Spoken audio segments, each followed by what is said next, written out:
আমি একটা ভয়েস শুনেছি, তো সেটা আমি তোমাদেরকে শোনাবো, তোমরা শোনো ভালো করে। আমার এটা শুনে মানে গা শিউরে উঠছে।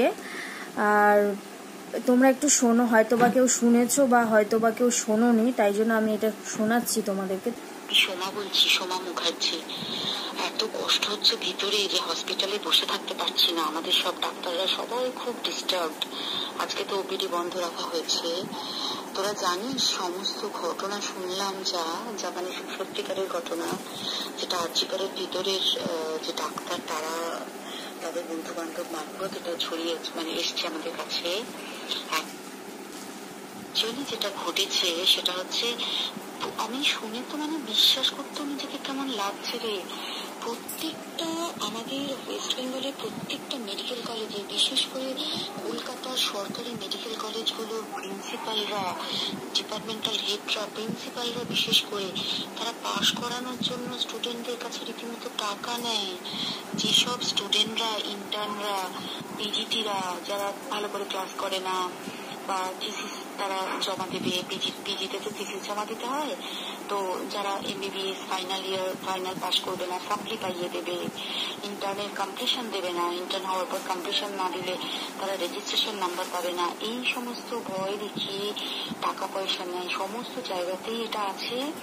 এর মধ্যে সব থেকে নিকৃষ্টের থেকেও নিকৃষ্টতম হচ্ছে সন্দীপ ঘোষ, প্রিন্সিপাল, যে তোর আমাদের কি বলে আর্জিকর মেডিকেল কলেজে। সেখানে ভাব যে ওনার একটা বিশাল নেক্সাস ছিল, যাতে উনি বেশ কিছু ইন্টার্ন, হাউস স্টাফ এদেরকে দিয়ে ওই নেক্সাসটা চালাতেন। তারা ওখানে একটা সেক্স র্যাকেট চালাতো, তারা একটা ড্রাগ র্যাকেট চালাতো। ড্রাগ র্যাকেট মানে ওই যে ওটাতে বলেছে না, ড্রাগ মানে শুধু ওই হেরোইন আর ব্রাউন সুগারের ড্রাগ খাওয়া বা মদ খাওয়া নয়। ড্রাগ মানে হচ্ছে যে কম দামি কম টাকায় যে ওষুধ পাওয়া যায়, যে ওষুধ না জল ভগবান জানে, সেই ওষুধের মানে কোটি কোটি টাকায় যে টেন্ডার বেরোতো, তার সেই ওষুধ নিয়ে ওষুধ কোম্পানিগুলোর কাছ থেকে কোটি কোটি টাকা, সেই সমস্ত টাকার একটা বড় অংশ যেত পার্টি ফান্ডে। বুঝতেই পারছিস তাহলে সেই জন্য পার্টির একদমই কাছের উনি। পার্টি মানে খোদ মানে উপর লেভেলের একদম আসল জায়গাটার কাছে। তো এবার উনি এই যে নেক্সাসটা চালাতেন, তাতে রীতিমতো কোন ইন্টার্নকে উনি পাশ করাবেন, কোন পিজিটিকে উনি থিসিস কমপ্লিট করাবেন, সেগুলো সব ভয় দেখিয়ে টাকা নিতেন। আর তার হয়ে কাজ করতো ওই ইন্টার্ন হাউস স্টাফের একটা পুরো বড় নেক্সাস। এবার এই মেয়েটির যে পিজিটি, মেয়েটি অত্যন্ত ভালো, সে তার থিসিসটা কমপ্লিট করাবে না বলে হুমকি দিচ্ছিল। সে এটা জানতে পেরে গিয়ে বলেছিল যে আমি এরকম কোনোভাবেই মেনে নেব না, আমি এর বিরুদ্ধে আমি যাবো এবং আমি এর বিরুদ্ধে সব ফাঁস করে দেবো।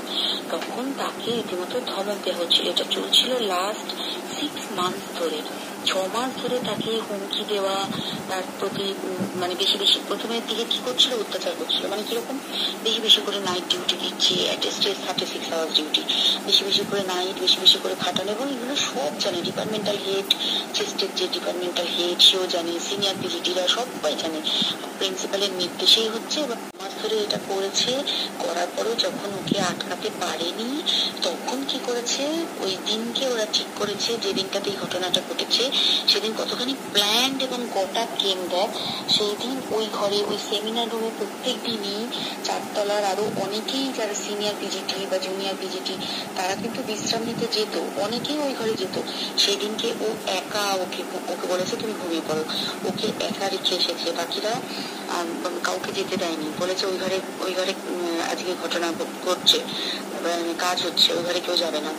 ওই ঘরে সেদিনকে ওর সাথে যখন খাওয়া দাওয়া করেছে বাকি 4 জন, সেই 4 জনের মধ্যে একটি মেয়ে পর্যন্ত ছিল। সেই কিরকম মেয়ে চিন্তা কর, এরা ডাক্তার না জানোয়ার জানি না, আমি জানোয়ার বললেও জানোয়ারদের অপমান করা হয়, জানোয়ার সমাজে এরকম কাজ হয় না। তো ডাক্তার না কি আমি বলতে পারবো না।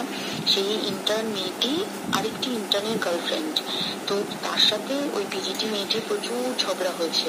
ঝগড়া হওয়ার পরে তারা তো হুমকি টুমকি দিয়ে চলে গেছে, যে তারা বলেছে তুমি ঘুমো। এবার ও তো জানে না, ভালো মনে শুতে এসেছে। তারপরে তারা গিয়ে মদ খেয়েছে, 7-8 জন মিলে চড়াও হয়েছে। এবং তোরা জানিস যে প্রথমে তার হাত দুটোকে দুপাশে দুজন ধরে রেখেছে এবং সেই কাজে সেই মেয়েটিও সাহায্য করেছে, ইন্টার্ন মেয়েটি। দুজন ওকে পা দুটোকে টেনে জরাসন্ধের মতো ছিঁড়ে ফেলেছে, মানে ছেঁড়ার মতো করে টেনেছে, যাতে পেলভিক বোন ভেঙেছে, গলার বোন ভেঙেছে। মানে কি বিপর্যস্ত, মানে বিধ্বস্ত, কি নৃশংস অত্যাচার করেছে। ওকে উল্টো দিক করে শুয়েছে, পিঠের ওপর দিয়ে বুট পরে হেঁটে গেছে, মাথাটাকে এমন থেতলেছে যে মানে স্কাল ফাল রাপচার হয়েছে। এই সমস্ত করার পরে শ্বাসরোধ করে তাকে মেরেছে। মেরে তারপরে আরো ভয়ঙ্কর, যে একটা মৃত মানুষকে মিনিমাম ডিগনিটি দিতে জানে না। তারা নিচে এসে দেখেছে ওই সঞ্জয় তখন বসে মদ খাচ্ছিল অন্য আরো গ্রুপ স্টাফদের সাথে। সঞ্জয় ছেলের সাথে তার কাটা সঞ্জয় বলতো ওরা, ওকে বলে ফল গাই। মানে ওর একটু ওইসব আলুর দোষ আছে, ও যত্র যখন তখন প্রস্টিটিউট এলাকায় যায়। এবার দেখেছে যে একে দিয়ে যদি একটা রেপ করিয়ে দিতে পারি তাহলে ঘটনার মোড়টা অন্যদিকে ঘুরে যাবে। এইবার ওকে বলেছে, যা সেমিনার রুমে তোর জন্য রেখে এসছি, যা তুই এবার গিয়ে কাজ করে দিয়ে। ও এসে ওই ডেড বডিকে রেপ করেছে যাতে তার ভ্যাজাইনাতে সিমেন্ট পাওয়া যায়। তো এবার এই হচ্ছে, প্লিজ আমি নাম করে ফেললাম সবকিছুই। কতজন আমি যে নামগুলো পাঠিয়েছি এই সব ডাক্তার, এরা সব জড়িত জানিস, কিন্তু কেউ কোনো প্রমাণ নেই। প্রমাণ লোপাটের জন্য সেদিনকে ওই ইন্টার্ন এবং ডাক্তাররা যে ওইখানের যে বাথরুমটাতে হাত পা ধুয়েছে, রক্ত ধুয়েছে, সেইটাকে তাড়াতাড়ি প্রমাণ লোপাটের জন্য ওই দেওয়ালকে ভেঙে দিয়ে তার মানে ওই বাথরুমের জায়গাটাকেই ভাঙতে হচ্ছে ওদের। ওখানে নাকি ওরা রুম বানাবে।